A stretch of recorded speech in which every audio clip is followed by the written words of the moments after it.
अहो, आजपासून आपण मित्रासारखं राहायचं, पण मैत्रीत कुठलाच सिक्रेट ठेवायचं नाही. चालतंय, ठीक आहे. तर मला सांगा, मी सोडून अजून तुम्हाला किती मुली आवडतात? तुला येडबीड लागले का काय?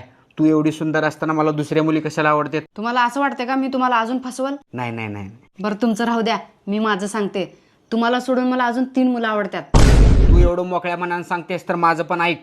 तुला सोडून मला पण दुसऱ्या 3 मुली पसंत आहेत. चालतंय, काय हरकत नाही. ठीक आहे, तुम्ही त्या 3 मुलींचे नावं लिहा, मी पण लिहिते. चला दाखवा मला. Ladies first. माझ्या मुलांचा बाप, माझ्या बापाचा जावई, माझ्या भावाचा दाजी. दाखवा. तुझी बहीण आरती, वर्गातली मैत्रीण संगीता आणि नवीन शेजारीन. तुम्हाला काय वाटलं मी रागवणार? अजिबात रागवणार नाही. हे सगळे नाव मला जाणून घ्यायचे होते रक्षाबंधनला राखी बांधायसाठी.